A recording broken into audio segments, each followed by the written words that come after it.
Good evening and welcome to the Town of Rockland Board of Selectmen meeting for Tuesday, February 20th, 2024. Please stand and join me in these pledge of allegiance. So, Person Charles, can you start us off?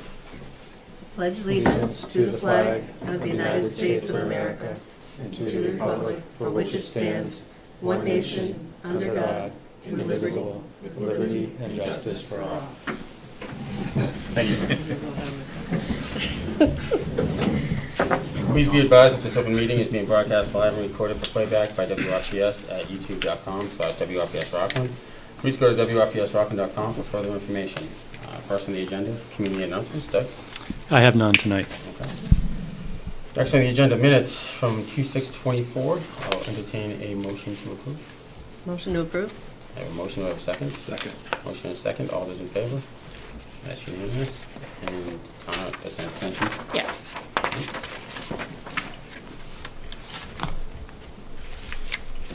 Okay, next on the agenda, new business, town planner update. Allison Quinn. Allison, come on up.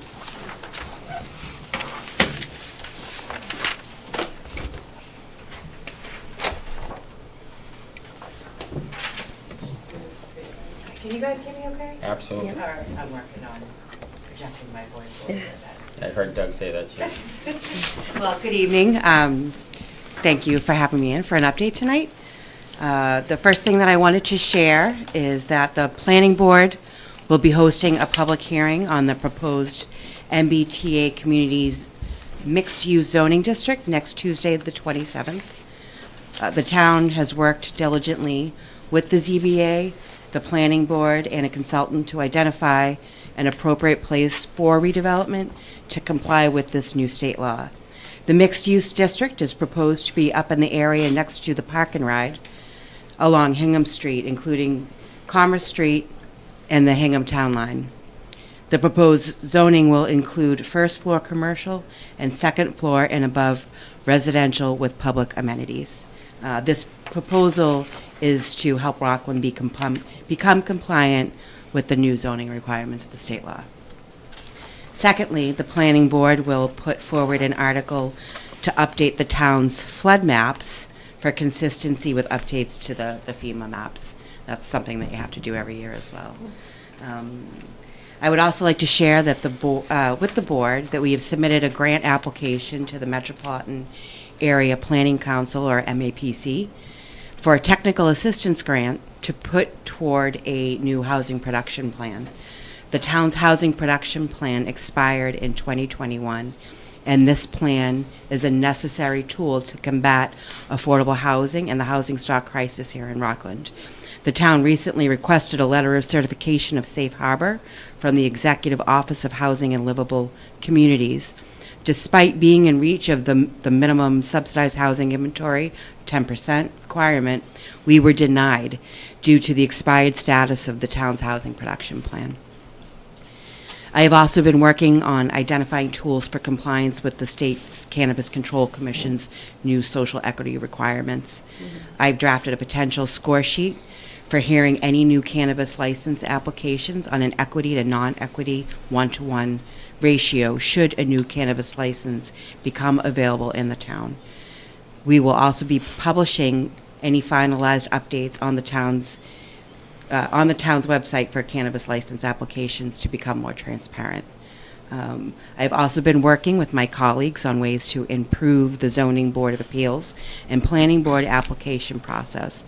Deb Shuttlesworth, the town's land use coordinator, has been scheduling a meeting with the applicant and staff from each department that would review the application so that communication is clear and the process is streamlined. It is our hope to continue to identify ways to improve the public's experience with our boards downstairs. Does anyone have any questions? Yeah, sure. How high are the proposed residences in the MUD district? So it'd be 45 feet, which is consistent with a previous, they did some exploratory, I think they proposed GMOD, am I saying that acronym correctly, a few years back. Right here, the 40R district is actually higher than 45 feet. That was a back and forth, looking at what other towns are doing, working with the consultant to understand, what type of density is going to be required to get compliant with the unit count that we need. And also to allow for a little bit more of that kind of like public amenity and open space, so that we didn't end up looking like we just had big structures in that landscape. Yeah, so just to give residents an idea, 45 feet is 2 stories? 45 feet it generally ends up being first floor commercial and usually up to 3 residential stories. It depends on, how it works out with the numbers, what they're using for construction, what type of ceiling height they want. And is there like a design restriction so that it's folded into the connective tissue of the look of the town? So there are design standards that Yeah. that will be part of the zoning. Again, this is zoning, it's not development. So this is like think of it as like a placeholder. So down the line, if someone decides that they want to develop something there, they'll be using site plan approval to get there. Yeah. And design standards will be baked into that zoning. Okay, all right, and what's like a list of things that are suggested for the mixed-use area? Like, So we so- put together, we really looked at both the master plan, the 2030 master plan, and the housing production plan, to kind of get an idea of what consensus was in the town for the things that people wanted to see. We found that artist live workspace was a priority. Spaces that had a little bit of a smaller footprint, but offered more public amenities. Brew pubs, wineries, those type of things. More connections to outdoor activities. Looking for things that were more walkable, but also in an environment where if you were a resident, you didn't essentially have to leave where you are to get all the services like you want, like a coffee shop or small scale grocers are in there. So a lot of thought went into what this could potentially be without making it too big or city-like. Right, okay, thanks. Of course. Anybody else have any questions? Okay, thank you, Allison. Of Appreciate course. it. Thank you. Have a good night. Next on the agenda, flag policy. Devin. Thanks, Mike. So this is an update to the policy that the board just recently adopted. And so this is really my oversight that there was one flag that I missed. So just as a brief recap of this for your benefit and the public's, again, it's highly recommended that we have a flag policy like the one the board adopted at your last meeting, so that there's some controls over the types of flags that are flown, and it's not just wide open to any flag that any individual or group might want to have. So what I had done previously was come up with a list of all the flags that were currently being flown on town property. And again, as a policy, the town has never flown private flags on town property. It's always been official, federal, state, local related flags. And as a recap of what you adopted last time, we limited the flags to the official flag of the United States, the Commonwealth of Massachusetts, the town of Rockland, all the U.S. military service branches, the MIA POW flag, the military Purple Heart flag, and the Rockland Bulldogs school mascot. So that's what was approved last time. And the policy also stated that this is explicitly as a forum for government speech, not for any form of private expression. So I had inadvertently missed one flag, which we do fly at the police station, which is the official National Law Enforcement Officers Memorial flag. So I would strongly recommend that we just update the policy to include that fallen officer's memorial flag. And again, the theme of this is, that they are all, official government flags or flags like the MIA POW or Purple Heart or law enforcement officers, government personnel that have, fallen or been, wounded in the line of duty. And of course the Rockland Bulldogs, because I imagine the school would like to continue flying those at all of their stadiums, and we might want to do that as well. But that's a local government related flag. So with that, I'm happy to answer any questions, but that's what I would recommend tonight. Any questions, comments? Yeah, I have a question. One flag that I would personally love to be seen flown is the diversity and pride flag. It contains all the colors of every race and creed that exists, and it also says to people that we see you, we hear you, and you're welcome in our town. I know it's wicked controversial, and I know that baby steps might want to be taken in instituting something like this. Strictly my personal opinion. My question is that for parades, I know like for the Rockland 150th celebration, you know, you were suggesting that floats be made, and Rockland Pride's an official, you know, town group. Would you entertain having at least a pride float? Oh, of course, yeah. Okay. Oh, yeah, that's Two different things. Yeah, yeah, And- that's, And, so yeah. to your point, and Uh-huh. and I think, you know, John was just touching on that. Mhm. We tend to stick with just the official flag so that Mhm. we have the policy in place, and that Mhm. way it doesn't become one of those things where, you know, you say yes to one, you say no to another, and then Mhm. you have to say yes to everybody if you put anything that's not listed as, you know, official, I think, Mhm. you know. So Doug, I mean, you've seen it in different communities and stuff like that, where there's been some issues with different flags being flown. What are your thoughts? Yeah, sure. I'm happy to chime in. So, but like starting with the parade float, I mean, that's a completely different thing. Yeah, This that's is only more than dealing welcome. with flag poles on government property. This policy does not touch parades or anything like that. So that is totally separate Mm. and can be, you know, whatever the parade organizers and you want to do in a parade is totally your discretion. My advice for the flag policy is to stick with what's listed here, because I have seen it in other towns, whether it's a pride flag, which for me personally, I completely 100% support. And I would support it at my home, but I wouldn't support it in front of town hall, because I do worry about setting a precedent with anything that's not an official federal, state, local flag, because my fear would be that other groups that have different ideologies or different perspectives might similarly try to frame their flag as being similarly inclusive, and that might offend other people, and then it does open sort of Pandora's box, which we're trying to keep shut with this policy and have it limited. And I've unfortunately seen it in a few other towns, specifically with a pride flag, and it's become a divisive thing, and that's unfortunate. So again, while personally I would support that, as an individual, I would strongly recommend you stick to government flags, because it's very cut and dry, and we wouldn't open ourselves up to having potentially to fly flags of a group that some or all of you or some or all of folks in the community would not support. So Okay. I hope that's helpful.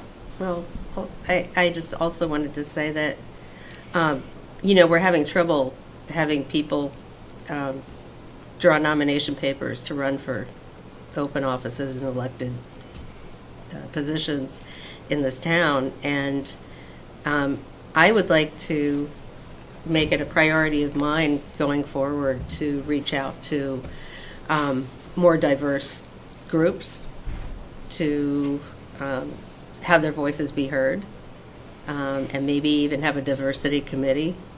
I know it's probably not it's definitely not in the budget to have a whole DEI department, but just to have, you know, the town's just better when, you know, we see everybody's perspective, right? I mean, I would love to see a colorful select board, for example, to consider things that, you know, we just don't consider because we haven't, you know, dipped our toe in the water there. So, anyway, with, you know, maybe if town hall showed, yeah, we do support you, we hear you, we see you, we want to hear from you and your opinions. And there's other ways to do that too. But this is just I'm not even suggesting we make a motion to put it up. Mhm. I would love to see that, but I just wanted to put it out there. So, Thank you, Lori. Any other comments on this? I don't know the rules. Am I not supposed to be able to speak? Is that the deal? Oh, you can just ask, yeah, by all means, just come up and say what your name is and your address, and Okay. Well, I'm gonna be on the lot then, sorry. Jamie Lewis, 20 Morningside Drive. you have a seat. Yes. Oh, Yeah. why don't- I'll be quick. 20 Morningside Drive, Jamie Lewis. I guess I just have a question. What are the other flags that you're concerned about? Or do I have to ask them to ask you? What do I? I'm happy to answer. So, just for example, the one that's already been officially requested of the town was a pro-life flag. Oh. So Okay. the pro-life flag, just so you're aware, and I saw your reaction, but this is a great example. I think, actually, I'm glad you asked this. This is a great example. The flag, as it was shown to me, said pro-mother, pro-father, pro-baby, pro-life. So I think those words on the surface, people support humans and other people, right? But obviously, you had a visceral reaction of that, and that was, right? So those are that's just one example that has already been requested, and one of the reasons why we need to have a formal written policy that clarifies which flags could be allowed or not, because once you sort of open that door for wanting to express some belief, then you have to treat people equally, treat requests equally. So that's just one example. There's a lot of others. You could look at religious examples or a lot of others that might be supported by one group, but might be offensive or hurtful to a different group. Interesting. One more question. Mm-hmm. We don't have any sort of DEI program at all? Like there's, Nope, for real? really. Wow. Call me, we can work together on it. I mean, I don't think I'm your model person, but Well, we can learn together, because I'm not the model person either, interesting. right? Okay. I might be back, or I could stay here, but okay. Yeah. Okay, so no other conversation. I'll entertain a motion to adopt the flag policy with the official national law enforcement officers' memorial flag included. Do I have a motion? Motion? Do I have a motion and a second? Second. Motion and a second. All those in favor? That's unanimous. Thank you. Next on the agenda, other new business not reasonably anticipated. Doug? Thanks, Mike. Yes, we do have one item tonight. Jane Hackett is here, and Dr. Cron is here from the school department. I'll ask them to come up. They had a last-minute request for support of an MSBA project application, which came up after the agenda was posted. So Jill Maroney is here as well from the school committee, so I think they'll come up and explain in detail.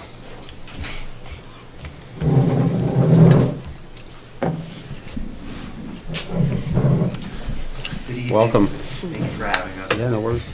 In an effort to find any resource we can to help with the financial burdens of buildings, everything, we would like to apply to the MSBA for a window roof grant program that they have.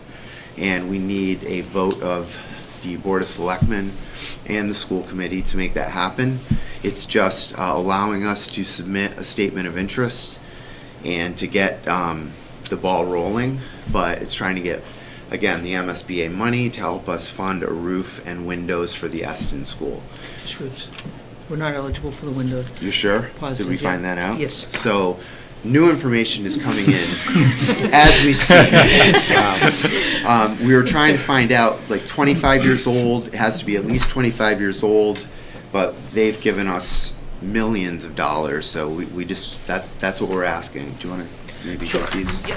This is a copy of the vote that's written by, comes directly from the statement of interest page on the accelerated repair program for the Mass School Building Authority. And- And what's in yellow is what's specific to us, and the rest is generic language, and it has been reviewed by council. And we apologize for doing this in such a manic manner, but there's a deadline that if we're gonna meet it, we would need to see you tonight and then see the school committee on Monday and then get it turned in. And again, it's just getting the ball rolling. So that's what it is. What's the amount of the grant? What's the? It's limitless. Yeah, okay. We apply, and Yeah. some of the requirements are that we can fund a feasibility study within 90 days, which we can, and then apply for full funding within a year if we're accepted into the program. So as long as we anticipate it's going to be over 250,000, which we believe a roof at the Eston School would be, and as long as the roof is not less than 25 years old, which we cannot prove that it's not. We're still working on that. And we are very grateful to Town Hall today, so it was all hands on deck, reading former town meeting articles, et cetera, to try to, and interview folks to try to determine when, in fact, the roof at the Eston School was replaced and/or repaired. And so if we determine between now and March 1st that it's less than 25 years old, then we won't file. If it is older than 25, then we intend to file. We know that it wasn't done after 2002. We just can't prove when it was completed. And in order for the MSBA to accept even our application, it needs to be dated and proven.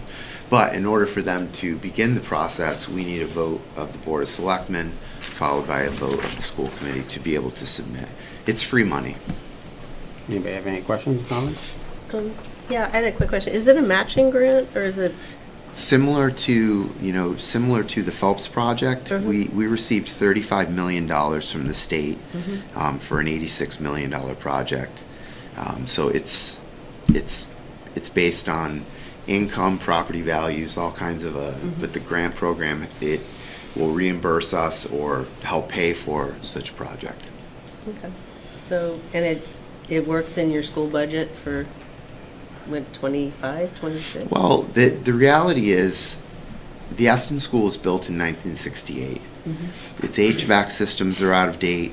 The building is out of date. So we're trying to bring that building up to where everything else is, because with the Eston School aside, we're good for 50 years with our high school and our middle school. But the Eston School needs some things. So a roof and windows, a roof, would help. And if the state will help pay for it, then we want to get whatever we can. We have the Eston School in total on the capital plan, and we were just at the planning committee last week to go over it, and the roof is part of that capital plan. Okay. HVAC, electrical, et cetera. So we also have a grant, IVAQ grant, that we have a $416,000 balance on, that we're looking at our HVAC systems, et cetera, and it just makes sense to look at it as a whole project, and to get as many state or federal resources as possible to limit the amount of tax dollars. Agreed. Anybody else? Okay, I'll entertain a motion to... I believe it needs to be read, Mr. O'Loughlin. Oh, the entire thing, okay. Not just the stuff in yellow? Yes, I Okay. believe the entire thing. That would be great. All right. So resolved, having convened in an open meeting on February 20, 2024, prior to the SOI submission closing date, the Board of Selectmen of Rockland, in accordance with its charter, bylaws, and ordinances. Well, we haven't voted yet, so I'll entertain a motion to vote. Motion to vote. It's a motion to accept, to approve. Motion, do I have a second? Second. Motion is second. All those in favor? That's unanimous. So, in accordance with its charter, bylaws, and ordinances, has voted to authorize the superintendent to submit to the Massachusetts School Building Authority the statement of interest form dated February 2024 for the R. Stewart Eston Early Childhood Center located at 733 Summer Street, Rockland, Mass. 02370, which describes and explains the following deficiencies and the priority categories for which the application may be submitted to the Massachusetts School Building Authority in the future for the replacement of the roof of the R. Stewart Eston Early Childhood Center as detailed in the statement of interest to be filed, and hereby further specifically acknowledges that by submitting the statement of interest form, the Massachusetts School Building Authority in no way guarantees the acceptance or the approval of an application, the awarding of a grant, or any other funding commitment to the Massachusetts School Building Authority, or commits the Rockland Public Schools to filing an application for funding with the Massachusetts School Building Authority. So that's what we just voted for. Well done. There you go. Thank you Well very done. much. Thank you very much. Thank you, guys. Appreciate it. Okay, next on the agenda, under old business, Recreation Community Center project update. Doug? Thanks, Mike. So I sent the board a very long email the other day when I sent out the packet, and I'm not going to read that tonight.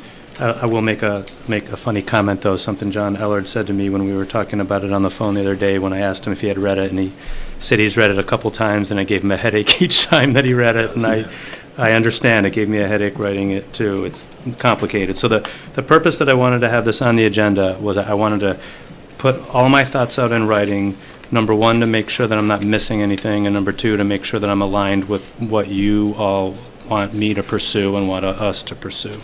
So, generally, in a nutshell, the board has decided not to pursue a significant capital project to renovate McKinley, and you opted not to pursue the new building project that was proposed for Hartsuff Park.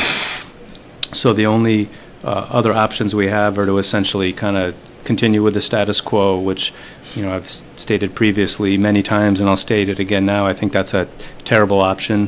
Things are not going to get better there on their own. We really do need to do something. So the other option that we've been starting to pursue based on your last meeting is exploring other options for other facilities that we could either acquire or lease. We've done a lot of work since then. We've drafted a request for proposals, which we're in the process of finalizing now. It's going to be published. The advertisement will be published in the State Central Register tomorrow, which is the 21st. We also hope to release the RFP on that day. So with that request for proposals, it's a legal requirement for cities and towns. If we want to either purchase or lease space, we have to have a publicly open competitive process for that. Request for proposals means that it's not based solely on price, so we don't just pick the cheapest property. We have some criteria for square footage that's desired, heights of the space so that it could accommodate a gymnasium, accessibility, parking, all those kinds of things, so that it would be suitable for a recreation and community center. So we're going to release that tomorrow. According to state law, it has to be published and available for at least 30 days, so that will be due by March 22nd. Around that time, during this upcoming month, we've also engaged our architect that did the feasibility study on the new building, just to look at what hypothetical spaces are out there and what types of improvements, may need to be done, so we could get a sense of, because I don't think any place will be move-in ready right out of the gate. So we have an architect working on looking at spaces and what kind of improvements would have to be made at the same time that we're soliciting input. I've talked about the budget a little bit before. We currently have over $132,000 in the budget for the McKinley building, which is essentially for maintenance and utilities. So if the recreation department were to move out of that building and move into some other space, that $132,000 would immediately be available for rent and utilities at another space, assuming that was enough to cover it.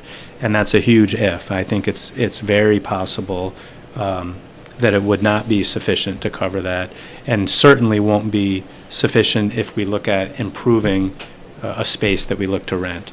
So I think as I think through this is going to have to be at best, like a two-step process where we finalize our normal FY25 budget with whatever assumptions we decide to make.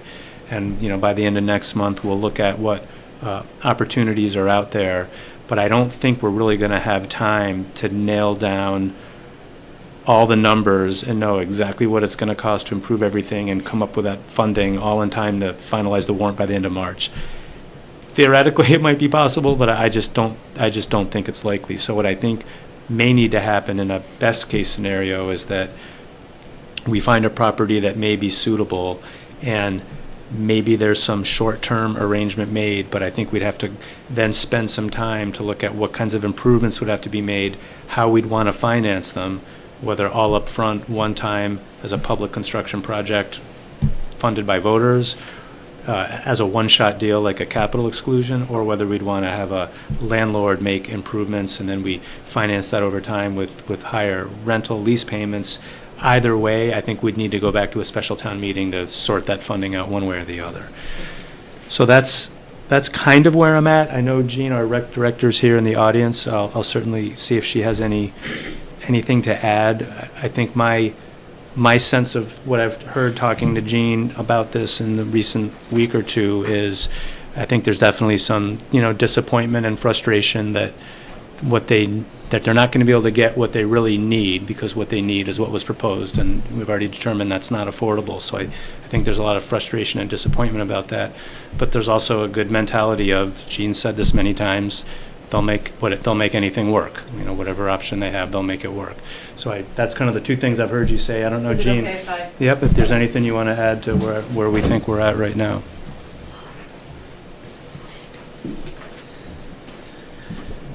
Hi, everyone. Thanks for letting me talk. So like Doug said, we're obviously disappointed. We're kind of moving past that point of disappointment and really trying to figure out what we can do. I just want to make it clear in the space, the one space that we've looked at, because there could be others that we don't know about. Recreation would look a little bit different. I don't think we would be able to offer as much as we offer. And, Doug and I talked a little bit about the teen center. I certainly would offer something for the teens. It might not be dedicated space. I know that parents are concerned about that, but it wouldn't look the way it looks today. And can I imagine that right now? No, but that certainly will be an option for us to offer the teen center, given that that's an important program. So it may not be called the teen center. It might be just called Friday nights at the center. I don't know. So we'll work on that. So I just kind of wanted to I wanted to set the expectations for the board to understand that where we're at today, given, space that we're going into, it may not look like that next year, just if we go into that space. Does that make sense? Mm-hmm. And then the other thing, I just didn't know, and I think I've asked Doug this question, and I know that we kind of have to get through the money piece of all this. Is there a budget? Is there thoughts on what, I think, I want to say that probably the public just as well as I do, but has anybody talked about what they'd be willing to fund or what they wouldn't? They, meaning the public. So if we go into this space, how much money would your expectation be to renovate a space or outfit a space like this for recreation or any space? So I think it's a tricky question because there's been enough time. So we've been surprised at town meeting with how people have voted. Yeah. And we hear loud and clear at the last town meeting when they're making it very well known that they were not going to sign off on a $32 million fire station. And immediately following that, all we were hearing was if that teen center or if that rec center comes in higher than that, you can't expect that either. So I think that's kind of what led into some of the decisions that we've made from up here. From this project standpoint, Doug, and correct me if I'm wrong, it wouldn't be at the amount of money that it would even have to go out as a debt exclusion of any sense. It'd be able to be bonded, and John, you're a treasurer in another community. I mean, I'm guessing. Well, so let me try to speak to that. It's hard to answer that without knowing what the number is, right? Because generally speaking, if it's a relatively small number, meaning $1 million, $2 million, $2 to $3 million in that ballpark, you don't really want to bond it because you don't want to pay those issuance costs and you don't want to incur interest over time. In my opinion, that would be preferable to fund via a one-year capital outlay expenditure exclusion. That's a ballot vote and a town meeting vote, but there's no debt. It's just 1 year, people's taxes go up, everything's fully paid without interest, and then the next year that tax increase goes away. You generally want to do bonding when there's big projects like the Phelps School, 30 million, 60 million, et cetera. So I would argue, so it's hard to know exactly how to answer that without knowing what the cost is, to Jean's point. Mm-hmm. So I think, one option maybe could be a capital outlay expenditure exclusion, or maybe a combination of that plus some free cash and some other reserve funds. I mean, maybe there's a way to cobble together a few things. I'm not sure, John, if you have different. I think that's pretty spot on. I think if it's small enough, you'd want to go a capital exclusion. Mm-hmm. If it's bigger than that, you probably wouldn't be able to fund the monthly payments, if you will, in the budget, because you would have to find it in the budget. Mm-hmm. So you'd have to go for a debt exclusion there. So I don't see a borrowing opportunity. Yeah, that would make sense. But there would be multiple funding sources potentially, like you said, from free cash, potentially, and then go out and whatever else. And then I think the other point, though, is if, we have to be very careful to make sure that we follow the letter of state law. But if this is something that the town is not designing, not overseeing, not directing, and won't acquire at the end through a lease purchase, it's possible if a landlord was interested, they could fund those improvements up front and then charge us back through increased rent. So that would have a completely different kind of cash flow where, and I don't know what those numbers are yet because we don't know what the total is, but that would be another option. So it's hard. Jean has a good question, but I don't know if you.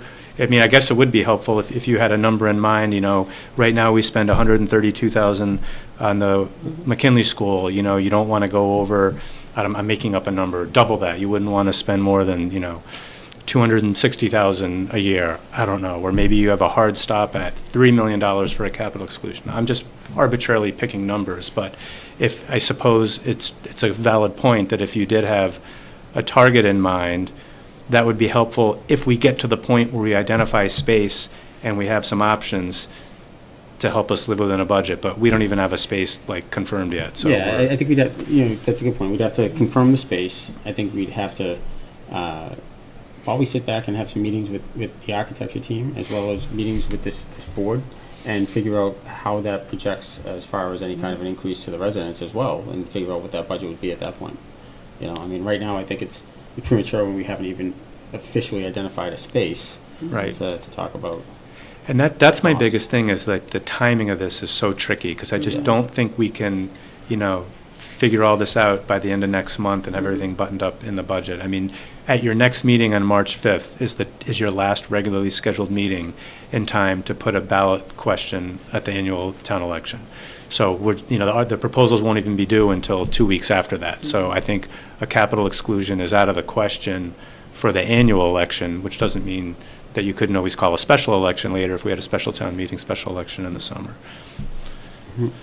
I asked the question because this is my 4th feasibility study to do anything with the rec department, and I think I want to make sure that I understand what is expected. I didn't think I built the Taj Mahal when we did our study. I built exactly what we need, and then I even reduced it by 5,000 square feet. So, and I know a lot of that money was going into site work.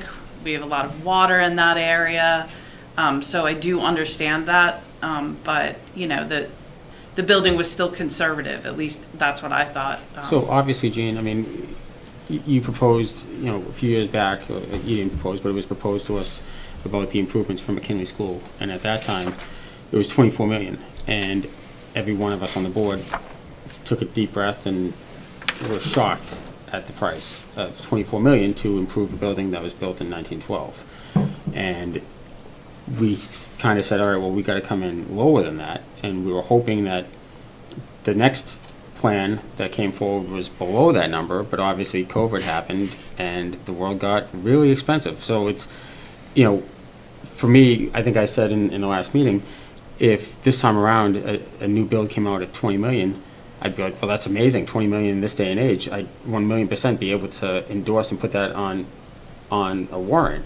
But when it came back at 42 million, it becomes really difficult for us to say to the residents who just turned down a $32 million fire station that, okay, well, we understand you're being taxed and your taxes are really high and you don't think you get anything for it. Well, now we want to put a community center. I mean, I don't know about any of you guys, but I've heard a lot from the residents about the taxes. Yeah. And I know some of you guys ran specifically, to find solutions to lower the taxes and kind of come out of this, cycle of debt exclusion where our taxes continue to go up. And it's one of those things that it's unfortunate, but right now it just doesn't seem like it's the climate in this town to approve any debt exclusions. I'd hate to see it go all the way to the end and then just have it be shot down at the Right. floor. Well, my point wasn't to fund the new building. I think my point was the building alone, if you looked at that, I think it was somewhere, just the physical building was $16 million. The rest of that work had to go towards administrative costs, and it had to do with site work, right? So I guess my point was, and what I've been thinking about is, okay, if I get into X, Y, and Z building, I know, I probably could figure out how much the gym alone just cost us. And I know that's building from the ground up, and maybe we're working with an existing structure. But exactly, I kind of want to know the appetite, right? I don't, if I have to go in and just paint and throw down a gym floor, well, then I just need to know that if we cost estimate it, if Doug and I are sitting there with the architect, give us a ballpark. Okay, well, now we can build a couple of walls, and, that's what I want to know. So, I want to be very cautious. I'm a taxpayer too. I have been for 22 years. So I understand that, but I also understand that the town has to move forward. Our buildings are failing. And unfortunately, we don't have the ability like the school department has. Hey, good for them. Going to get a roof for Aston, I think that's fabulous. Gene, I'm as frustrated as you because this has come to us. The can has been kicked down the road for generations, right? The last generation to invest in any buildings in this town was the greatest generation. Yeah. So now, with us, it's how many new schools have been built, how many roads projects have been built, and people are looking at us, and it's that generation that's turning and saying, we can't afford to live in this town anymore. So I'm fully supportive of doing anything that can, save the programming at the rec department. And that's why finding another alternative, even if it's just a delay tactic at this time, a temporary solution, because the problem up the street is going to continue to be a problem. And what happens on the day that you get the call that a storm comes through and the building's done, right? I know that keeps Doug up at night. I know it keeps you up at night. You've said this to me that, anytime there's a big storm, you're nervous. I was told we were in the safest building during the hurricane, so. Maybe. But in any case, I mean, if that comes to a point, then there's no answers. There's nothing we won't have anything available. So, I don't know how temporary this solution will be, or if it becomes a permanent solution, if we're able to acquire more, or if there's another, solution where we build another building down at Hartsov, or we acquire another building that might be available. And from a staffing standpoint, I'd be comfortable, and I know you brought that up, if we have two sites that you guys are operating programs out of, then okay, then we staff it accordingly, and we would have saved the $42 million, and maybe we're running the program at $200,000 a year, but it's growing because maybe it's just not all at the same place, but we're still able to offer those programs. I'm a supporter of your program. I always have been. And No, I want know that. I've never said that you haven't been. I know, but I look at it as finding an alternative solution before the worst possible happens, and something happens in that building and it's shut down, and then we're left with nothing. I fully understand that, but I do think that we've done a pretty good job of continuing to take care of that building. You've done a great job. You've done a great job. So that it's not a doomsday, you know what I mean? And I'm not fighting to stay in the building. I'm disappointed we'll be separated from daycare. Our programs they align so well with each other. I will not be taking chipmunks with me. There'll be some sort of pre-K program, but it won't be chipmunks like everybody thinks. Like it will not have the dedicated space. So I just want to make sure that you guys completely understand exactly what's ahead of us. Just so you're not asking like, well, why aren't you doing this? And I also think that whatever comes out of this may not be, whether I said, may not be permanent, but it may not be, this might just be one part of it. We might end up getting, RFPs for multiple places and say, you know what, we can make both of these places work within the budget, and both of these places together might answer all your questions and fix all the programs. But it was too good of an opportunity to turn down in order to, I think, like I said, just get you out of that building before it gets to a point where we have no choice to be in there or not, So. Okay. Well, mull it over in your minds. Just think of that magic number so that we have the ability to understand where you're coming from, where the taxpayers are coming from, and what we can do as we get those RFPs when we move forward. I just want to understand that. So Doug, can you maybe have Allison crunch some numbers as far as what each level would look like as far as the tax burden for even a single year for the residents and stuff like that? Yeah, no, that's how much we might have to pull from free cash in order to combat some of that and lower it so that we can make a logical so that we can set a budget on fact, based on fact, not just saying, all right, 5 million or 4 million, whatever it might be. But we have to come from a place where it's realistic, and then we can give the design to the architect with a fixed budget in mind, so that all of a sudden she doesn't come back with 20 million for a retrofit. So all right, and then maybe have that maybe the next meeting or the meeting after that, and we can kind of make a decision as what we think the budget for this project should be. we can do that. Again, it's it's going to be tough kind of doing that blind, not knowing I know. what's going to be needed, because we don't I even know, know you what have no space idea. we're looking Yep. at. So I guess I was thinking more kind of waiting until we identified like potential spaces, and then having some input from the architect, Okay. like, oh, this won't take too much, or, oh, this is going to take a Mhm. lot, and then we can run some. But I'm happy to share some just general numbers Yeah, first. I mean, We we're can not run a gonna hold you spreadsheet. to it, but Yeah. just what it would look like if it was $2 million, you know, Yep. for what the burden would be. Sure, to- that's easy to do. to the residents and stuff like that. And then if there might be the ability to take from free cash to counteract it, you know, and, or if there's the ability to community preservation, maybe there's something there, you know.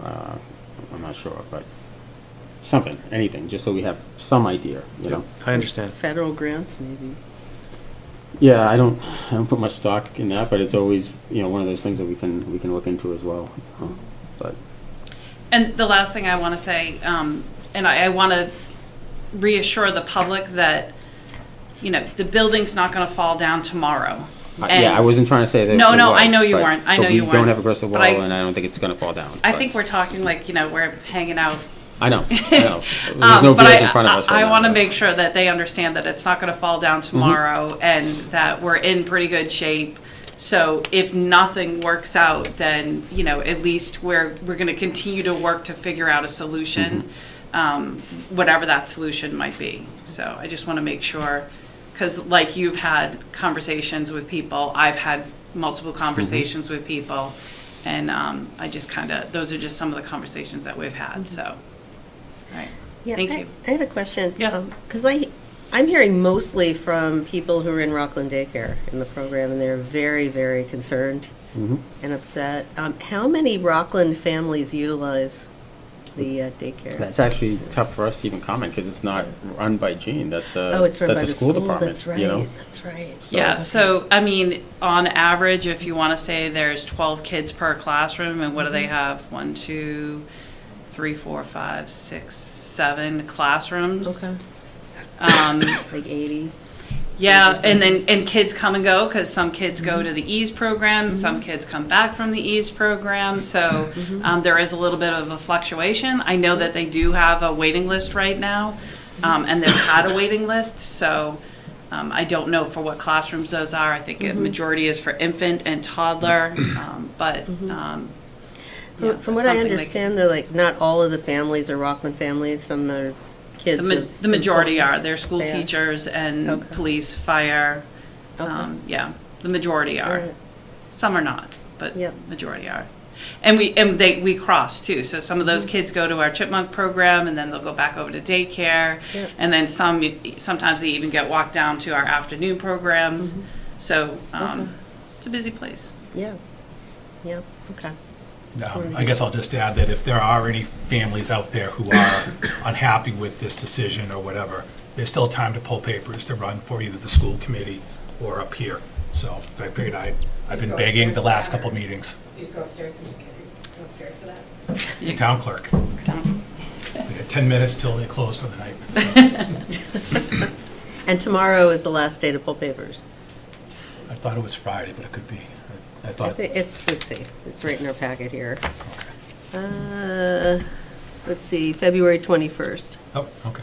last day to obtain nomination So papers. if you are thinking about it, tick, tick, tick. The clock's about to run out, so. All right. Thank you so much. Yep, Thanks, thanks, Jean. Thank you. Can I ask a follow-up question? Yep. I wasn't sure where to go with both microphones. Yeah. Again, Jamie Lewis, 20 Morningside Drive. Mike, I just had a question for you. Yep. I don't know if you were just using 20 million as a number, but you had said before, like, oh, it came in at 24 million to repair. If we had got 20, we would have said yes. But then you just had said, well, let's see where the plan comes in, and if it comes in at 20 million, then oh no. So I wasn't. Oh yeah, no, that was just That was saying just before we just give the architect, you know, let her think that there's a blank check to Yeah. design something. you know, on the chance that it comes back at 20 million, say what the budget's actually going to be, that, hey, it's, you have 4 million, design what you can do, you know, if that's the number, you know, Yeah. hypothetically. Is there a threshold, though, that you would feel confident pushing forward? Like, is there like? See, I don't know what that would be. I think it'd be based on what we see happen to the residents' taxes based on how much it is and how, so that's what the question was for Doug, to get back to us, to let us know how it would impact each taxpayer at each threshold. So at 1 million, at 2 million, at 3 million, and then decide at that point what we feel comfortable with, that the residents might be willing to have their taxes go up for 1 year and then have them go right back down. Okay. So it's just trying to wrap our arms around it and figure out the, you know, navigate through this going forward. Yeah, I've never been to one of these, so I might be asking. No, good, they've been good preliminary questions. questions. Nope, that's Yeah, fine, no. they were great, they were No, fun. thanks for So- coming and participating. And I'll It's good to say, see new you know, faces. in 7 years now on the board, you're one of maybe a handful of people that's actually raised their hand at the meeting to ask to speak, which is always welcome. Oh, I yeah. just don't know why people don't, so. Yeah, that's kind of me. I'm the one. All right. Sorry, John Ellard, you knocked on Yes. my door when you were running. Oh, FYI. okay. But I don't know. That's it. All right. All right, Thanks. thank you. Get someone else. Oh, come on up.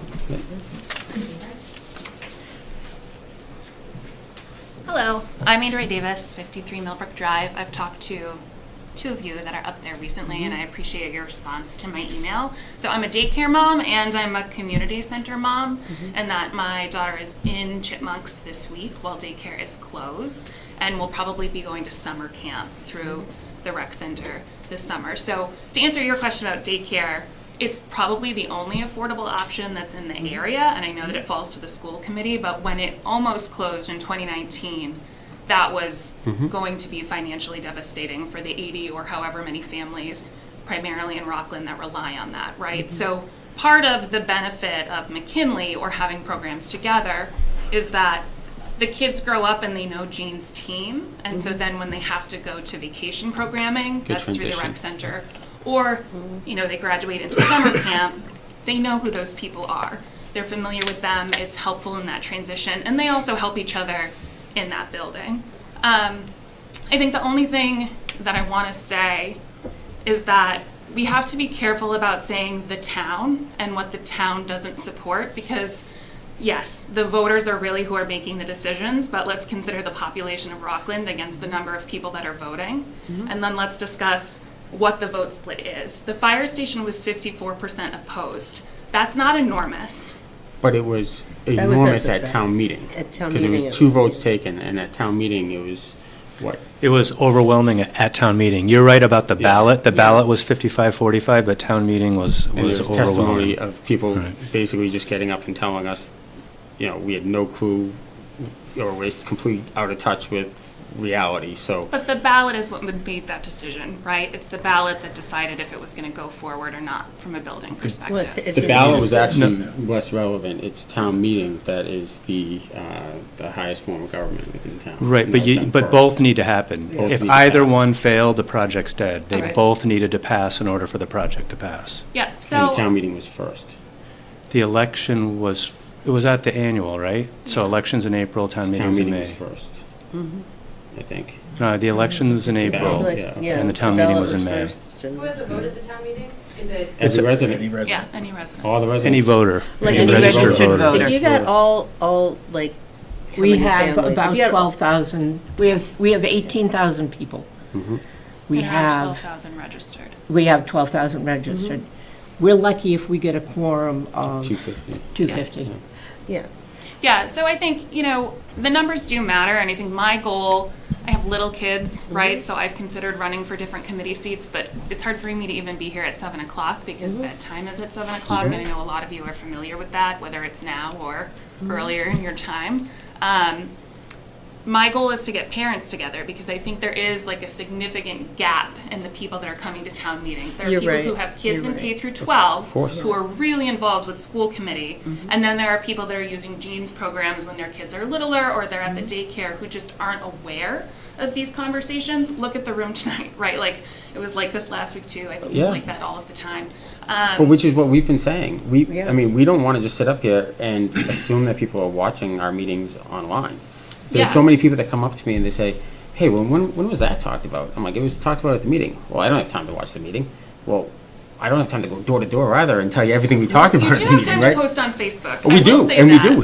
He posts from the Town of Rockland Facebook page Yeah. about anything I that we're didn't see talking about. the agenda. I mean, I haven't But seen the agenda's full force online. posts, right? What I'm saying is I think there's an opportunity as selectmen to use your Facebook platforms to say, hey, have you heard about the community center? You don't have to support it. You don't Mm-hmm. have to move it forward, but have you heard about it, right? There's sort of a need for people to be educated, and that is sort of where you come into play. And then my goal is to work with all of the parents that I know who are really concerned about all of these things in a less formal capacity to try and get folks to show up to town meetings, get them to come listen to these things. That would be great. Listen to the meetings, right? So if any of you feel like you really do champion a project, whether it's this or any of the other things that are going on in this community, this is not the only project, right? We have a sewer system that is a real problem. We have a fire station that is a real problem.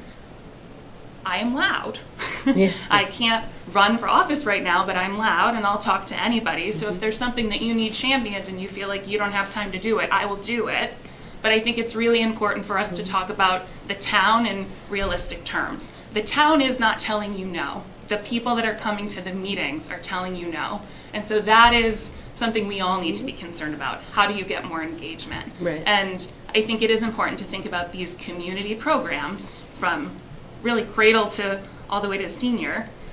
These are offering options in the community that are affordable, that bring people together, and that are really heavily utilized. And so I want to make sure, and I'm glad to hear about the RFP, whatever happens next, we're not sitting here in 5 years saying, well, you know, we had 40 million then, but now it's 65 and we just can't move it forward, right? We have to be strategic now because you're right, Mike, it has been kicked down the road for generations. That can't keep happening. So I think that's really my 2 cents, is that we have to move forward as a town. And yeah, some people will be priced out, and that's horrible, but some people will be priced out if these resources don't exist anymore. And that is just an important consideration as the people who can't afford the extra tax. So that's all I have to say. Andrea, thank you. Appreciate your time. Thanks. Any other comments, questions? I just want to say one more thing. A huge part of the school, the new elementary school passing, was the PAC behind it. Okay, so, and I know the school has many more families than the daycare has, but but the whole rec department affects the kids in the elementary, the junior high, and the high school. So that's, you know, that's tons of people that you can approach. I'm co-chair of the Eston PAC. Yeah, there you go. There you go. So, you know, make bullet points and get the word out to people and be loud. You know, I mean, I mostly hear from older people, like the population at Leisure Woods.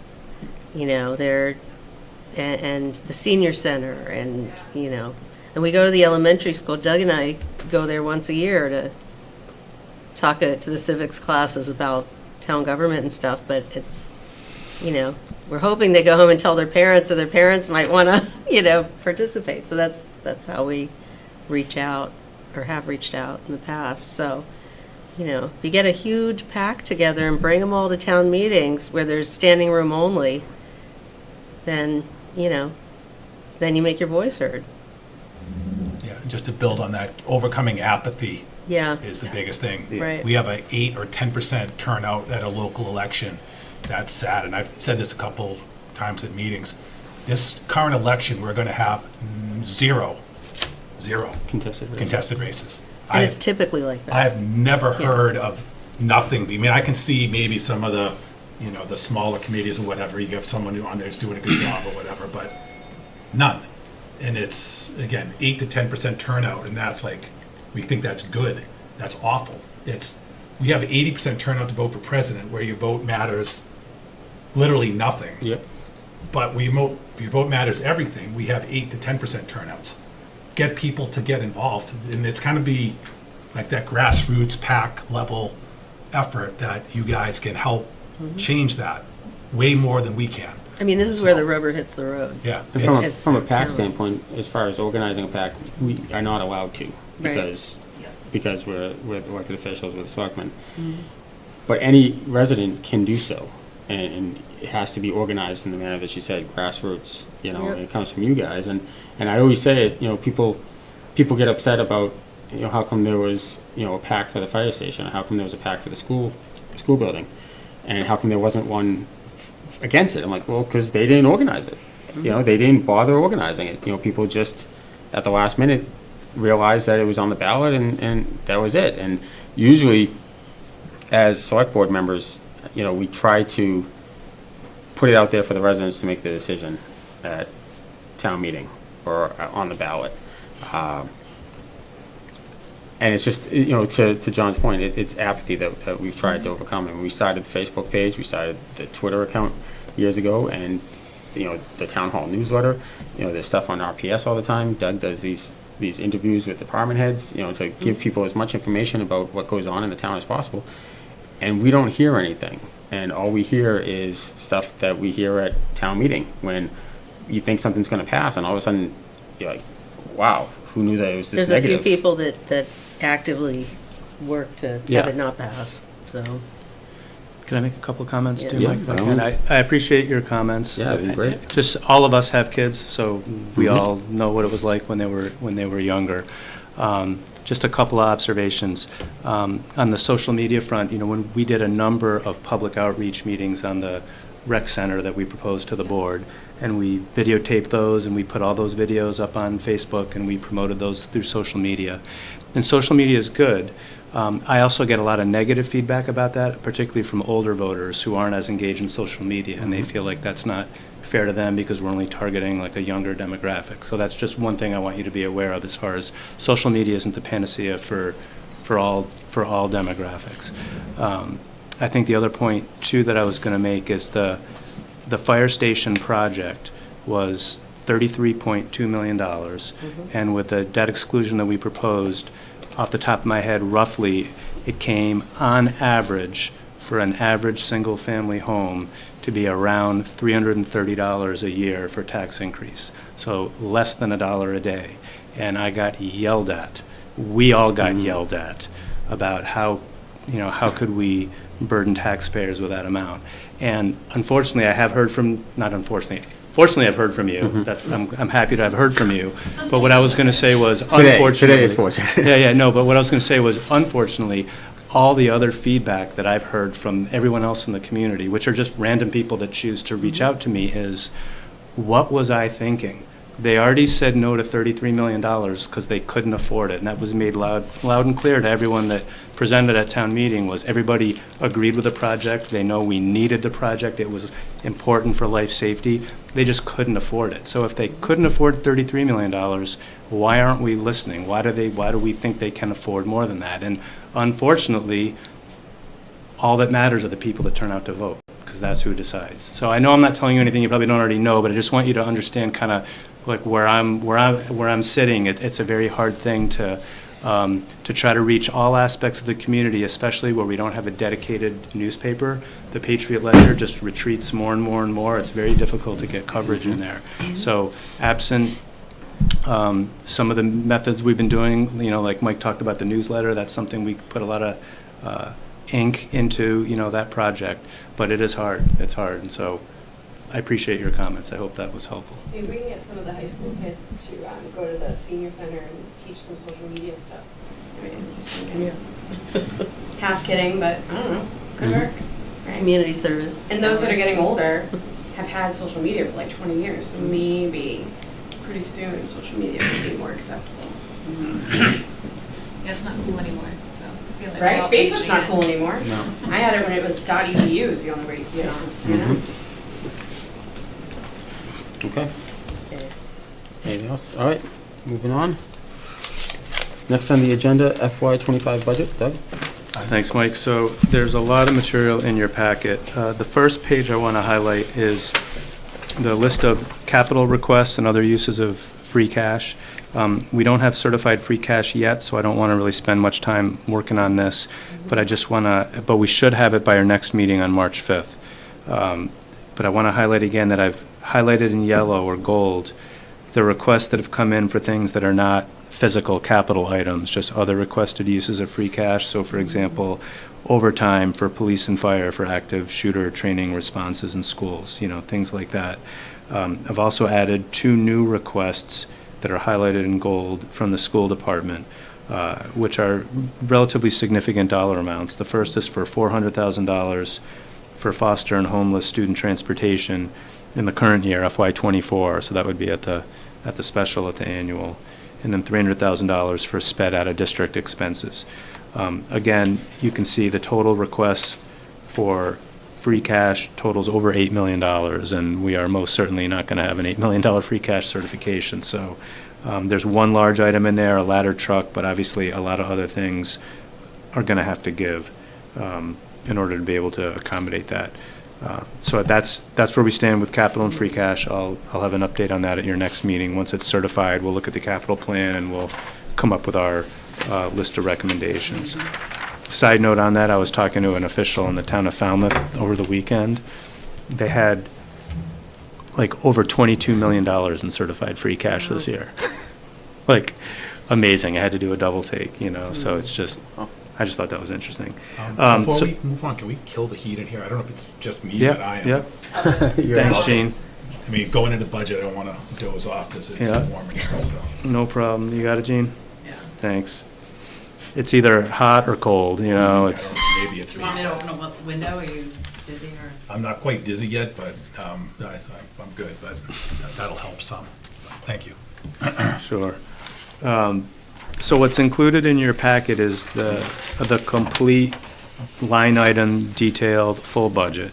And I just did a cover sheet this afternoon, which I emailed to you. I don't know if anyone's had a chance to look at it yet, but I thought it would be helpful just to have a one-page summary of sort of the more significant changes from year to year in different departments.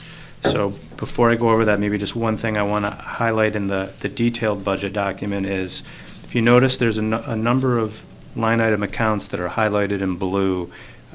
So the way that we approached this was we started with everybody's budget requests baked in, and of course had a big deficit. We looked at updated revenues, and then as we started restoring things, you'll see a few things highlighted in blue that once we finalize things, we're not going to leave it like that with these separate blue lines. We'll update the appropriate individual accounts above it to be allocated, but we're just doing this to show you basically how we're balancing the budget. So if we go back to that cover sheet that I just did this afternoon, that's that landscape list, I want to just quickly run down these. The most significant is the top line, and this is something that's the first time I've had to do that since I've been here in Rockland. We all know we have the 70-30 revenue sharing split with the school department. It generally works fine in a normal year where there's a normal, robust increase in state aid. And the way the formula works is taxation, a number of large, new growth, those kinds of things get shared with the school where they get 70% of that revenue. We only get 30%.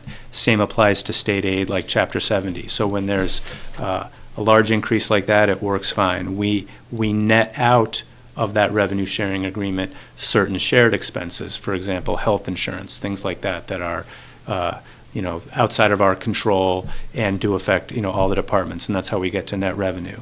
This year, where there's basically a zero increase in state aid, the formula doesn't really work, because what would end up happening is the schools would get virtually no increase, and we would get a substantially larger increase.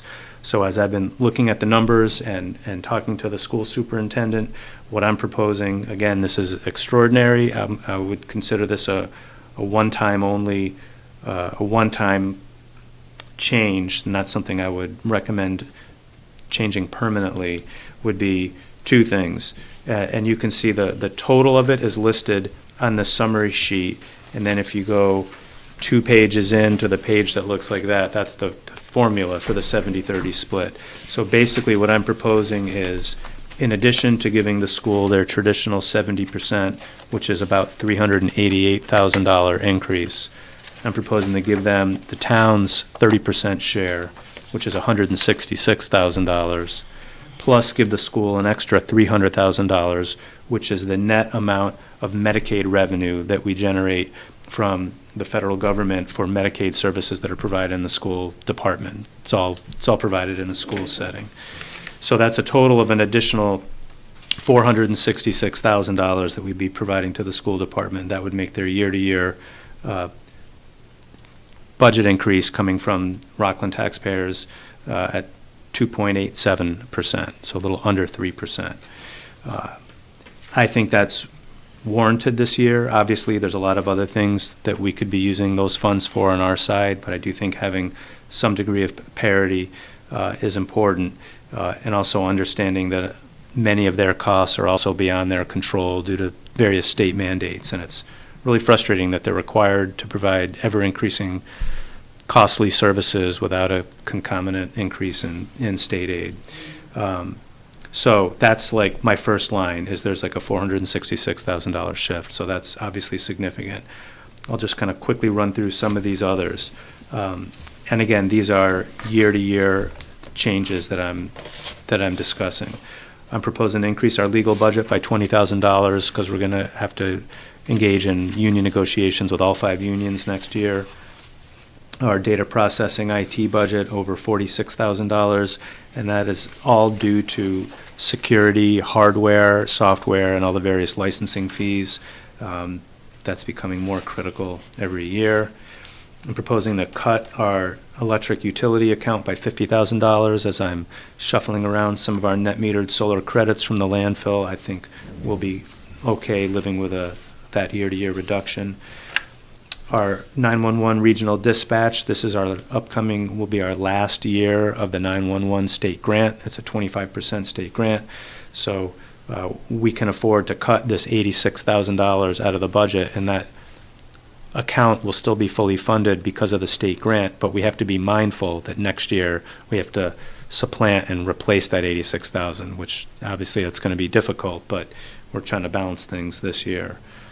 $87,000 increase in the police department for a new detective. They're actually able to accommodate that with a relatively flat salary line because they've had some higher paid, more senior officers retire with younger, lower paid officers coming in. The educational incentive increase for police, the increment on that is only about $11,000. It's not too bad. On the fire department side, their educational incentive is substantially larger at over $120,000. Again, we agreed to that in their collective bargaining agreement for a number of reasons. One was it was part of an arrangement to get their support to remove the department from civil service, but also it's just a good thing. The more educated our firefighters and paramedics are, the better they are and the better services they deliver.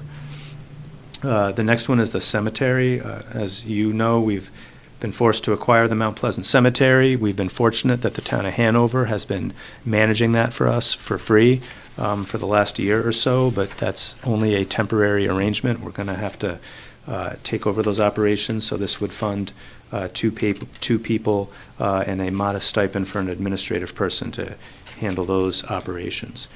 A portion of that would still be outsourced, in particular the actual digging of the graves. That would not be done by staff.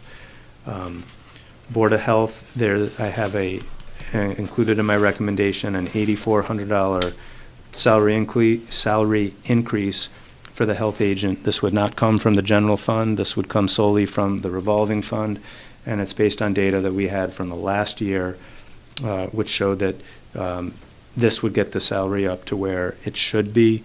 It's still not at the level that the Board of Health has requested. It's significantly below that, but based on our internal salary comp, we think that's appropriate.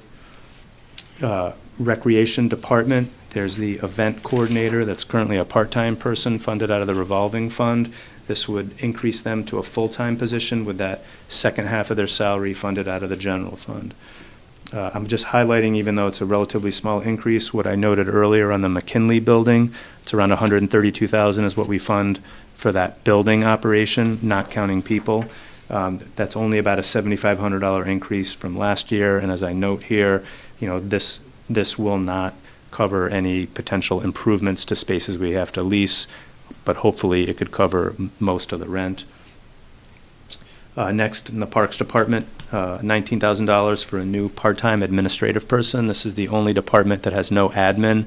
So literally, our Parks Superintendent, Peter Yule, has to spend, at least 1 or 2 days a week doing paperwork. And he'd be the first to admit he's not the best paperwork guy. He needs to be out in the field doing work. So while this seems like a modest increase to their budget, it's kind of twofold, because not only will it provide better admin support, it'll free him up to do more work, get more stuff done out in the field. And I should have highlighted earlier on the cemetery front, with the extra funding in the cemetery, it would be created in the cemetery budget, but it would really be overseen by the highway superintendent, because the idea would be they're not going to have to work 30 or 40 hours a week year-round on cemetery. So when they're not doing cemetery stuff, they're going to be dual-trained. They can cover other highway-related functions. And in particular, in discussions with the Parks Department about this, they'll be able to take over some of the functions that Parks currently has to do, mainly some of the little small private cemeteries and some of the, or all of the traffic islands where there's landscaping. Those can be time consuming for the really small Parks Department. So having these 2 additional personnel in cemetery will free up Parks to be able to focus more on the big fields and the big parkland that Parks is and should be more focused on. So again, that small increase in Parks with the cemetery is actually freeing up quite a bit of their time. Retirement contributions, you can see it's, over 400, almost $456,000 increase in our Plymouth County retirement assessment. So it's huge. That is attributable to they are working on the actuarial schedule to fully fund the retirement. So I can't remember exactly how many years from now, 5 years, 6 years, something like that. Once it's fully funded, our level of increases will dramatically go down. It'll be much more flat, but we're seeing these steep increases because they're trying to fully fund it. Our group health insurance right now, we have projected a 4.8% increase, which, it all depends on how you look at it. When I mentioned it to some other town managers the other day, they were like, wow, that's great, because they're all looking at 7%, 8%. It all depends. We've had some really good years in the past with very, very low increases. I know that, this is based on our experience, and, we have had some employees, I don't know any names or departments or anything, but we have had some employees with some serious health conditions and incidents, that required a lot of insurance payments, and that ultimately gets caught up and reflected in premiums, and that's just life. That's what happens. But again, we're still doing well with this 4.8%. I'd love it if it can still go lower. That's not 100% locked in stone, but that is a very realistic estimate at this point in time. The property liability workers' comp insurance, that is a good number. That's like over $156,000 increase. That includes a lot of things like, workers' comp, property liability, you name it. One relatively significant piece of that is the new Phelps Elementary School. So we got rid of 2 schools, Memorial Park and Jefferson, but they were small and they were very old buildings. The replacement value was a fraction of what, the Phelps School is now. And so that's a beautiful school we have, and we need to make sure that it's properly insured. And then lastly, I tried to accommodate what John Ellard had suggested at a prior meeting, to throw something symbolically into some of the reserves. So I put in $35,000 toward OPEB. So those are the there's a lot of little movements, a lot of 2.5% increases in union contracts and things like that, but these I think are the major issues to focus on. And with that, I'm happy to try to answer any questions or take feedback. Any questions, comments? Oh, okay. I'll just hopefully remember all the ones that I emailed to you.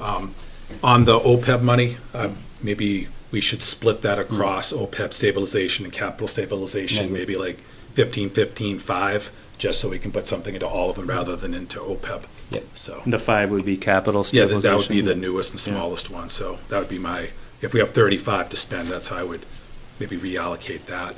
Can I pause there for 1 second before you go on? Yep. Is there a consensus with that? Are you guys? Yeah, I was actually going to bring that up too, Okay. because I figured put something in each one of them just symbolically to show that, we'll That's continue fine. to fund them. Fine with me. Yep. Okay, yep. For the Board of Health salary, the way, I know the last few years, the way we've shown salaries is we would show the salary and then down like in a footnote, we would talk about how much extra is coming from a revolving fund. Now, when we were on the FinCom, we would do it differently. We would list the full salary, and then we would say like $100,000 from the general fund, 10,000 coming from Yeah, we have the the funding sources revolving listed, fund, yeah. and then Yep. the overall bottom total, because it's not overly apparent to somebody how much that footnote has changed, because that footnote's gonna go from 8,000 or so, whatever it was last year, up to 17,000. But on the year-to-year comparison, it's gonna look like it's a 2.5% increase. So my recommendation, if we can be more clear about, anyone, not just hers, but anyone who gets paid out of a revolving fund, if there's a way to kind of go back to how we did it before, because I think that's more To show what the increase obvious. was year over year from the revolving as well. Yeah, so if, you actually see You what see the general their, fund year over year, last Yes. year's salary versus this year's projected or requested. So also show that for the revolving portion.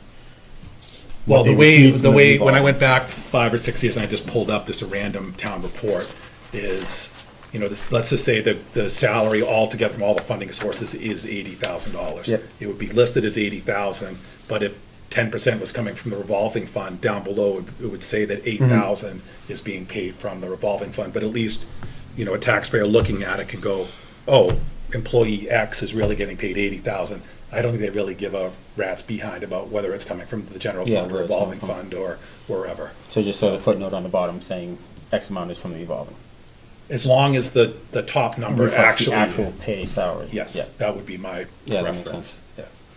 that makes So, sense. so what I'm hearing would be, you wouldn't even really need a footnote so much. What I think would be clear would be you would list like a total salary, and then below it would be like offset from revolving. Yeah, Yeah. kind of Something like like what, like I. Yeah, Right. just emailed put you. an asterisk at the bottom that just says, 8,000 of this amount, 8,000 of the 80 is from revolving account, But we're saying something different, Mike, because that's kind of how we do it now. But what John is suggesting, I think, is, unless I'm No, misinterpreting but what you're you're showing saying. the full salary. Oh, right? okay, right, because right now we're not. Right now, we're just Yeah, showing the show the general full fund. salary Yeah, on that okay. line All right, with- I understand. So With is the there, footnote on the bottom. Yeah, that makes all sense. right. So there's consensus You guys agree? with changing that display in the budget and the warrant? Okay, yep, I got it. This was one I didn't ask you about, but at a previous meeting when we voted on the stipend, the snow stipend for Dave, I was kind of hoping we could show that explicitly listed out in his budget so that the taxpayers could decide if that is something that they want to do rather than us having to make that decision every year. So it would just be listed under his salary as a, snow removal stipend or something for, $20,000. So is that how much it was? No. It's an no more hourly than- no amount. More than 10. The Oh, part of it is, I'm trying to remember. part of it is that it's not like a flat amount, it's an hourly like amount, $50 not an hour with a based on- not to exceed. max. So if there's like, if he never goes out, he never gets paid. Right. So Yeah, that's, it's only after he's put in a full workday. So if he comes in at midnight for a snowstorm, and he still has his full workday that day, he's only getting paid for, say he works midnight to 5 a.m. and then the rest of that day doesn't come out of that comes out of his regular payday. You know what I Right. mean? Plus also working, if he's out there Saturdays and Sundays for a snowstorm or whatever. I don't know that we've in the last few years even come close to reaching that threshold. What was it, like $8,000 or $10,000? yeah, something like Yeah. that. Yeah. Yeah, So I it's just like think 50 it's bucks. more, I'm sorry, I just think it's more clear to the Yeah. taxpayers that is something that he could, it would behave the exact same way. He wouldn't just get a check for $10,000 every year. We would still allocate it the way we have been, except it would be in the warrant. People would see it, people would get a chance to ask questions about it, and then when we vote on the budgets, they're the ones who say this is cool, and then we won't have to bring that up every year, because it would have already been voted by the voters. I do see the logic in that. The thing that I'm thinking about is there are a lot of employees that get stipends for a variety of different things, and so I'm trying to think about consistency. So I'd have to, We don't list out, excuse me for not noticing that, so we don't list out stipends? there's other employees that get stipends, and because oftentimes, like, they kind of come and go, and so I'd have to really, like, think about, I just want to make sure we're, like, consistent, I guess is what I'm Just take a saying. look, see if there's, see how many people that would be and what it would look like, but Right. Okay, and I think you answered my other question, so I don't need to ask it out here, so. That's fine. I will look at stipends, and either way, I'll present something at your next meeting, one way or the other, so you have more information about that. Makes sense. Anybody else? Yep. What? So I have a comment and 2 questions. First of all, the part-time parks person I am completely in favor of because Dave Yule saves money like you wouldn't believe. You know, he Peter? Peter Yule. Sorry, I'm sorry. Yeah, My we're all sister-in-law sitting dated there Dave. like, I'm used to saying Dave. Peter Like, Yule. well, good for Dave. Yeah, well, Dave That's great. Yule has passed away. So, anyway, sorry about that, Pete. Let's see. How would you respond to this? Because at town meeting last time, we tried to raise the health agent's salary to market. There were residents that stood up and said that the health agent doesn't have a college degree and da-da-da, so she doesn't deserve to get that. How would you answer that? I think the first thing I would do is I would defer to the Board of Health, because it's the elected Board of Health that Right. actually recommended a significantly higher salary than that. So my first response would be to have the Board of Health, because that's who oversees the health agent. Yep. The next thing I would say is, if the health agent were to leave tomorrow, hypothetically, we would have to raise the salary to this amount to even come close to being competitive. And even then, I'm not sure that we'd be successful. And I know that just from looking at the market. And it's been especially difficult with COVID. Health agents across the state really kind of had enough after COVID, and so it's been even more difficult to hire. So those off the top of my head, without having prepared for that, I would have the elected board that actually oversees the department explain why they recommend it. And I would also highlight that based on our own comp analysis, regardless of the person, it's about the position, and that position, given the responsibilities and given what it would take to replace the position, warrants that level of salary. Yeah, plus, in my own observation, there have been people that have not had college degrees that have worked as heads of several departments in town through the years, also that have made significantly more than that, than the current salary of the health agent. So, just saying. And my last thing is, I get residents who have come to me through the years saying, what's up with the school department? They're always asking for handouts. I go to the finance committee asking for handouts, and they come to, and giving them the 30% of our side of the coin. How would you respond to that when they say, what the heck are you so doing? I got a couple things. Again, I tried to touch on this at the beginning, which is Yeah. when we get a good increase in state aid, Mhm. we don't have to make these kinds of adjustments because the formula generally works pretty well. But it's in a time like this where we're really getting stiffed by the state that it doesn't work. And there are some other pieces of revenue that we don't share with the schools, and so that's why we're able to accommodate something like this. In doing this, they're not going to have a huge windfall, and we're not going to be laying off staff. So I still think we're going to be, in relative parity as far as percentage increases. I think another point I would make is, they're hopeful, they meaning the school department, cautiously hopeful maybe, that the House and the Senate will correct the governor's budget and will, generate an increase. I know Mike's shaking his head. It might not really happen, but they're hoping it happens. If it does, then we could have a special town meeting and look at supplementing, Reallocating. both Yeah. of our budgets. Yeah. I think the last thing I would say is, the school is a huge department. They have a lot of employees. They provide obviously a critical service, but there's a very large portion of what they do that is very expensive and outside of their control. And just having, at a minimum, just having to transport children to other communities that are far away every day costs hundreds and hundreds and hundreds of thousands of dollars that the school can't decide not to do because the state law requires them to do that. We were on a call the other day, and Yeah. Dr. Corner mentioned that there's one student that costs $700 a day Wow. Yeah, for one student. right. See, the reason, I don't mean to put Transportation you. alone, just transportation. Yeah, I know. I don't mean to put you on the spot. I have studied and know all this, but it's for the public to understand. Yeah, it's it's really difficult. It's really difficult. This is I've said this every year since I've been here. There's two sides to the state aid coin with us. In a Yep. good year, we make out great. We get a lot of state aid. It relieves the pressure on taxpayers. But in those lean years with the state, I don't even know if it's really a lean year, but their revenue forecasts were off and their revenue projections, they're under. Then we live by it in the good years. We're not dying, but we're getting hurt by it in the lean years. And so it really affects us more. And other towns that don't get a lot of state aid, they've adjusted, and so they can care less what the state budget is because they don't get anything anyways. It's Yeah. all on them.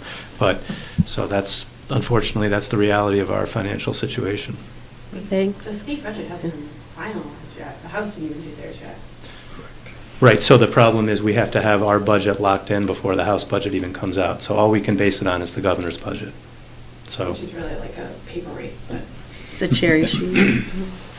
so yeah, as the board knows, our fiscal year starts July 1, our town meeting is May 6th, and so we have to have a budget approved by voters before the state budget's finalized. It's just the way it is with most towns. Thanks. Okay. Thank you, Doug. Next on the agenda. I'm sorry, Mike, before you go on, aside from the comments that John had, and I took those notes, do you guys have any other feedback, any other direction on the budget, or things look good for now? Okay, I just want to make sure I wasn't missing any other Everything's good. change in direction. All right, thanks. Okay, next on the agenda, other old business not reasonably anticipated. Doug. I have none. Okay, town administrator report and correspondence. Doug. Just a couple things. As far as the emergency shelter goes, we currently have 156 people in total, 81 adults and 75 children. As far as what I've been working on the last 2 weeks, it's really predominantly been the budget and everything associated with the rec center, community center project. Regarding removing the fire department from civil service, we've talked about this a bunch before, but just to highlight again where we're at today, there is draft legislation pending in one of the committees in the legislature at reforming civil service. It's unclear to me exactly how complete that reform would be, but there is some reform legislation that's pending. There's also a separate bill pending, which it's really outrageous in my opinion. It's a bill that would literally prohibit any town from ever getting out of civil service ever again in the future. And it's just terrible, and it's really violates the whole concept of home rule, which is what the state is all about. Hopefully that bill won't go anywhere. You've been asking for a while, Rep. DeCoste and Senator Keenan, to help us push through our request for a special act to have that enacted. And so, as the most recent response has been that there's this reform legislation pending, what our request has been is, okay, but if that doesn't pass soon, then get our special act approved so we can get out. And someday in the future, if the legislature does pass meaningful reform and it's good, we can look at that and the town could decide to opt back in, but don't hold us hostage. So all that being said, we've asked Rep. DeCoste and Senator Keenan to come into your next meeting on March 5th to give us an update on the status of all of that. That's on the civil service front. And then lastly, one item which I wasn't planning on mentioning, but I'll explain why I am. Last Thursday night, something that's been in the works for a while, I made changes to the use of the electric car charging station in the town hall parking lot. Thursday night, we restricted it to only be used by official town vehicles. It had been wide open to anybody up until then, and that's something I've been working on since we acquired our 2 electric vehicles for town hall use. And the main reasons for that are really 2 or 3-fold. One is there's just a lack of parking in town hall, so every space really does count. So when we had 2 additional cars, that's one issue. And then additionally, we ran into conflicts with just anybody off the street charging their cars, and oftentimes they're left all day, which didn't give us the ability to charge our cars there. So I worked through National Grid and ChargePoint, which is the company that manages the head on the charging station, to restrict it to our town vehicles.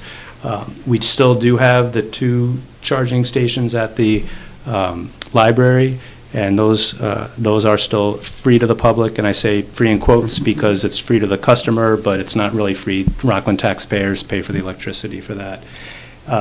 Side note on the library one, ever since I've been here, the library director, both Beverly and Liz, have asked me to remove that station because they hate it because they have very limited parking at the library, and it takes up 2 spots so that's, parking is an issue for them, but that, we don't have any electric town vehicles stationed at the library, so I haven't touched that charging station at all.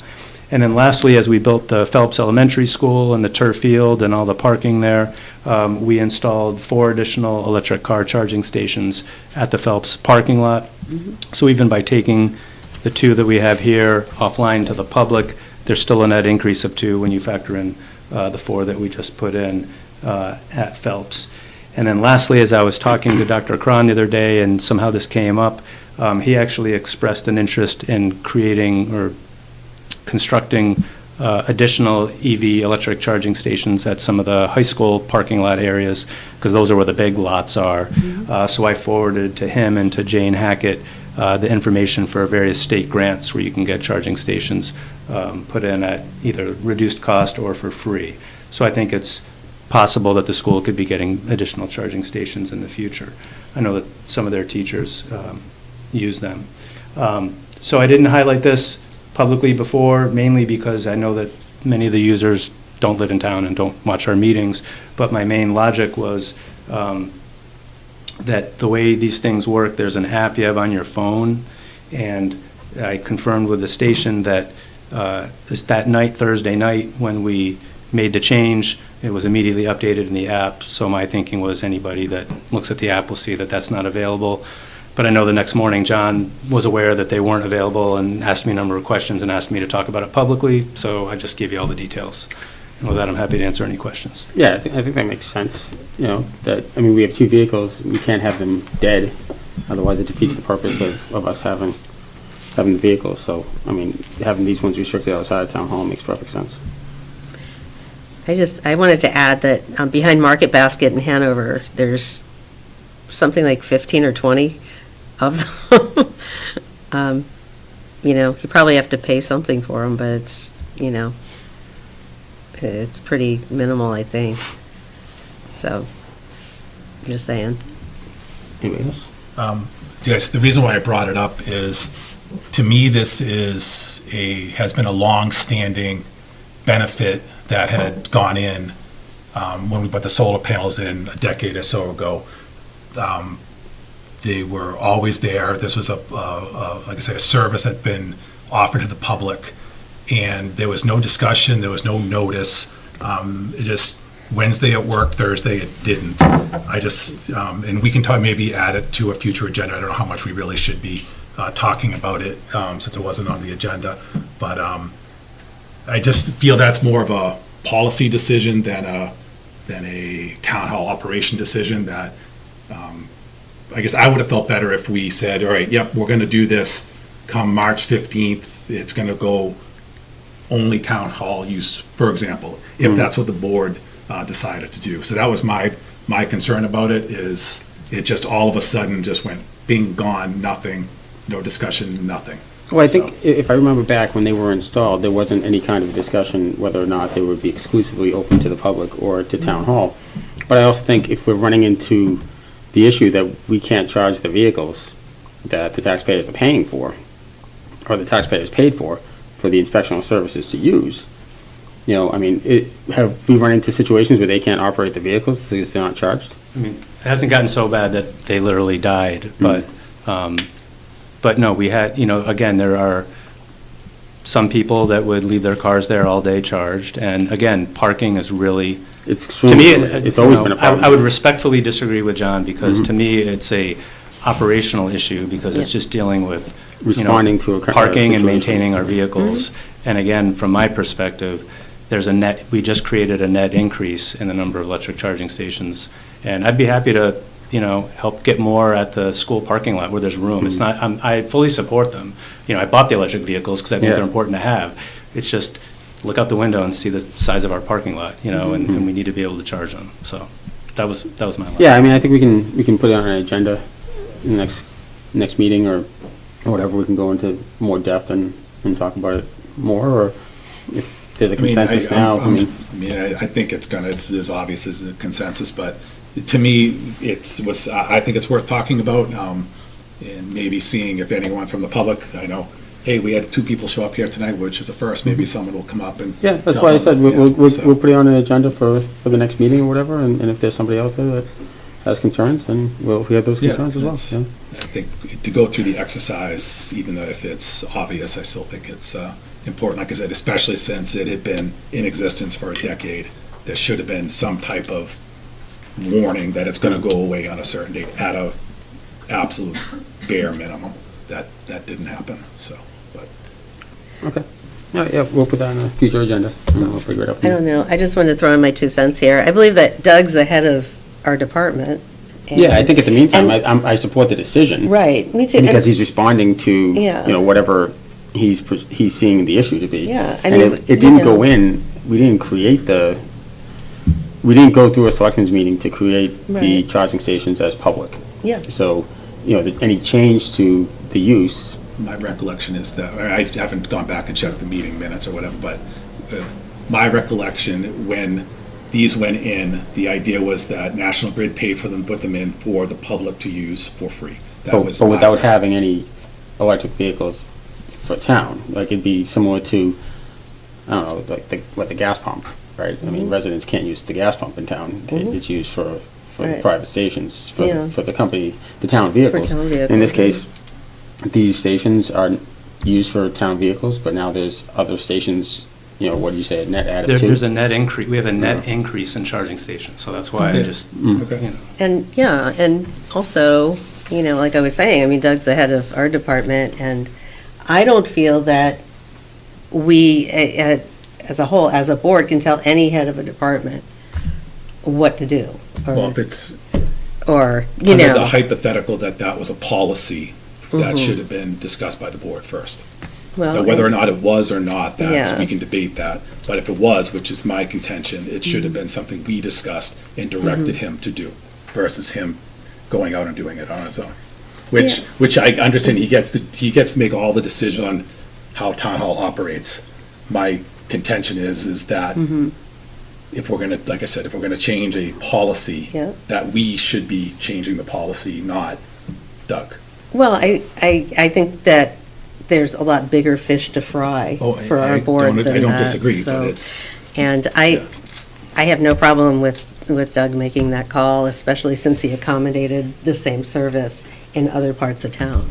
So that's, that's my you're point. entitled to our respective opinions. Yeah, sure.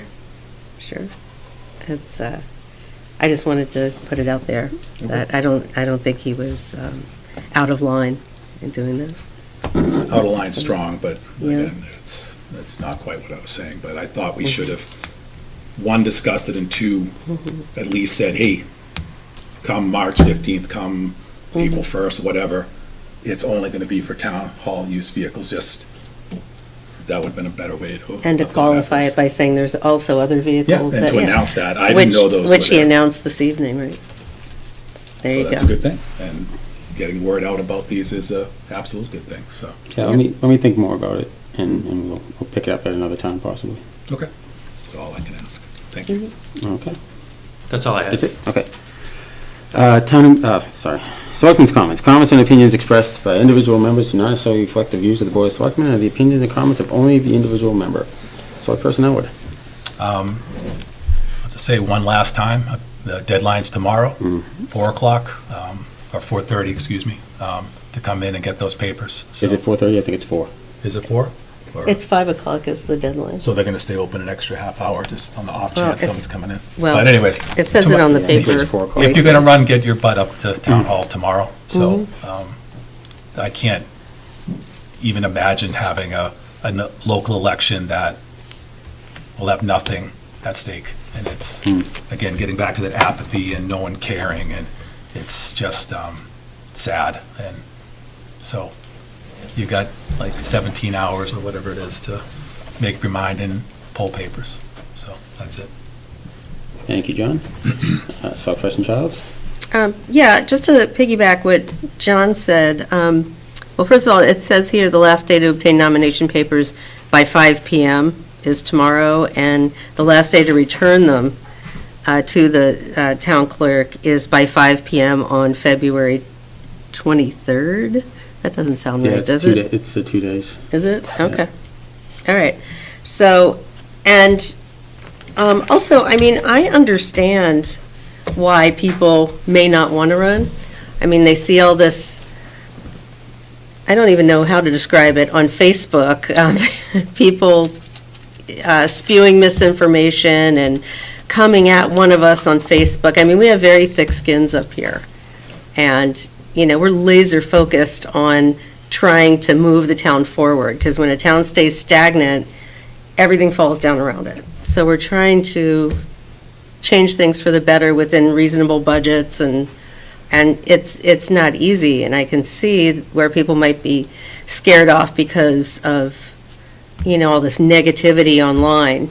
But I mean, I can say for myself that it's worth it. You know, be the change you want to see in the world. And this board in particular is, you know, makes some pretty important directive decisions and strategies. And, you know, we handle dealing with litigation that the town might be involved in. Thank God there's not much currently. So, and it's just so interesting. And, you know, I think if you run for any office, it makes you feel like you have purpose and your work is purposeful, and it helps everybody. So that's all I got. Thank you, Lori. Select Person Shortall?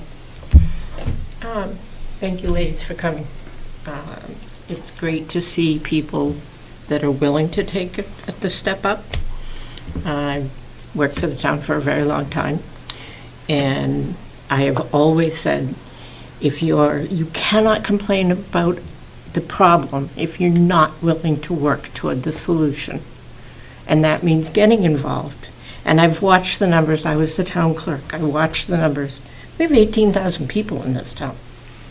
We have 12,000 that have registered to vote. I have worked the town meetings and walked around taking numbers, hoping we would get enough people for a quorum. That means a very small amount of people are making decisions for those 12,000 voters. So please, get on your soapbox, make people understand that I'm now retired, so I'm one of the older ones, but I understand how the process works. And if you look at the average audience at town meeting, it is old people. They've been doing it for years. We need people who are also affected, who still have kids in school, who still have kids in these programs. But you need to get them to come to town meeting, and you need to get them to come to town election so that their voice is being heard too. Because I'm honest, I'm old, I can talk real loud. You gotta make sure that you came tonight, and that is fantastic, and I applaud you for it. Now go out and get 5 more people to come, and 5 more people to come, so that everybody's being heard all across the board. Because I've been in your seat. I've sat there. My kids went through school. I've sat there, and you feel like you don't have a say, but you do. The problem is you have to get out. You have to come to town meeting. You have to come to town election. You have to make sure that your voice is being heard other than just here. Because we're trying to listen, but we are restricted by what happens at town meeting, what happens at town elections. So please, I applaud you. I do. I think it's great that you're here, and I hope you continue to, rattle your drums and make sure that your peers understand how important it is, because we can't do it alone. Thank you. Thank you, Donna. So I guess I really don't have anything. I don't know if I can top that. You guys all kind of said it, and I do appreciate as well that you guys showed up tonight to have your voices heard. We don't get it often. A lot of times what we get is people on social media, putting out misinformation or complaining about something, and then when you invite them to come talk to you, I used to do office hours every week, and I'd sit here for 3 hours with nobody showing up to come see me. And it's an easy conversation, answer whatever questions. We've struggled for a long time, and I think it's a struggle that it's a national struggle in how to get the message out to people and how people are consuming information these days. So it's something that, if you guys have suggestions for us, by all means. I mean, we've gone through the list of the stuff that we try to do, and we hope it works, but, sometimes if you don't receive feedback, you think people are in agreement with you, and you tend to end up in somewhat of an echo chamber because you're only hearing from those people that are in agreement with you. So you think you're going on the right path. So, I mean, with that said, that's something for us to look at. So, and with that, I'll entertain a motion to adjourn. Motion. I have a motion, do I have a second? Second. All those in favor, roll call. Selectperson Childs? Yep. Selectperson Shortall? Yes. Selectperson Elwood? Yes. And myself. Thank you, everyone. Good night.